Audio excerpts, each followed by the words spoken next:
আসসালামু আলাইকুম বন্ধুরা, সবাই কেমন আছেন? আজকে আমি একটা নতুন রেসিপি নিয়ে আসছি। আমার মনে হচ্ছে যে এটা অনেকের কাছেই নতুন।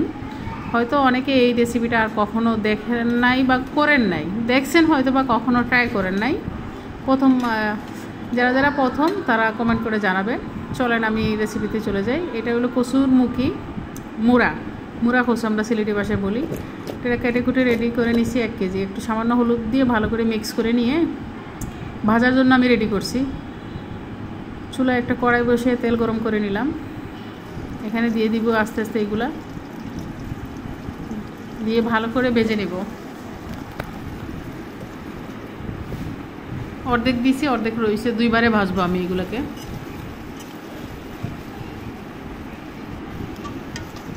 ভাজা হয়ে গেছে, প্রথমবার আমি নামাই নিচ্ছি। দেখেন কীভাবে ভাজতেছি, আপনারা দেখলে বুঝতে পারবেন যে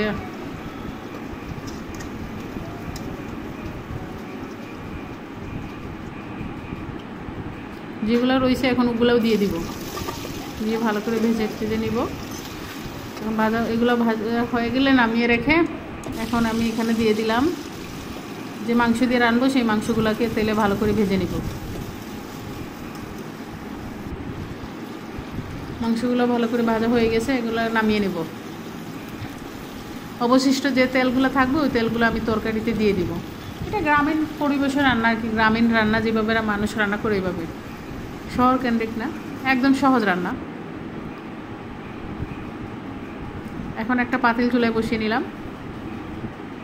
পাতিলের মধ্যে সামান্য পরিমাণ সয়াবিন তেল আর যে বেজে রাখা যে তেলগুলো ভাজছিল, মানে বেঁচে দেওয়া তেলগুলো আমি দিয়ে দিলাম।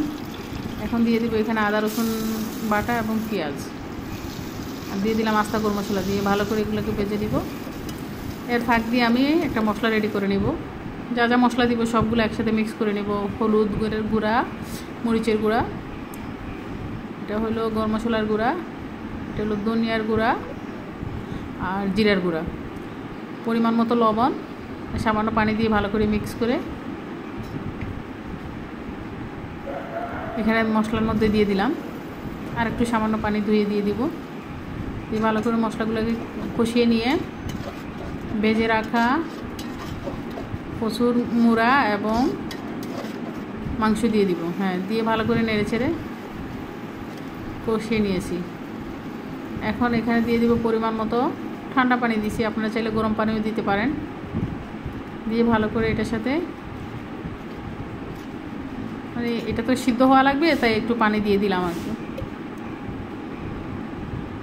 এখানে দিয়ে দিলাম কয়েকটা কাঁচামরিচ, আস্ত কাঁচামরিচ, একটু সুন্দর ফ্লেভার আসার জন্য।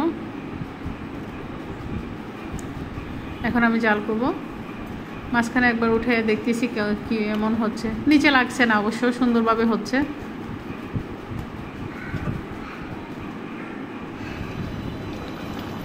মোটামুটি প্রায় হয়ে গেছে, দেখেন। এখানে 1 কেজি পরিমাণে কচুর মোড়া, মানে 1300 গ্রাম আনছি কাটি কুটি, 1 কেজির মতো আর কি। দেখেন কি সুন্দর হয়েছে। আপনারা যারা কখনো খান নাই অবশ্য ট্রাই করবেন। চাকরির সুবাদে বিভিন্ন জেলায় থাকি বিদায় মানে অনেক খাবারে অনেক রান্নাবান্না শিখছি, তো এটাও আমাদের অঞ্চলে এগুলা এভাবে খায় না। এই প্রথমবার আমি এটা ট্রাই করছি। অবশ্য আমার কাছে এই খাবারটা খুবই ভালো লাগছে, আপনারাও ট্রাই করতে পারেন। আর ভিডিওটা কেমন হলো সবাই কমেন্ট করে জানাবেন। আর কারা কারা এরকম রান্না খাইছেন তারাও কমেন্ট করে জানাবেন, আর যদি না খেয়ে থাকেন তাও জানাবেন। আমি বলবো সবাইকে একবার ট্রাই করেন, এই খাবারটা অনেক স্বাদ হয়। ধন্যবাদ সবাইকে, আল্লাহ হাফেজ।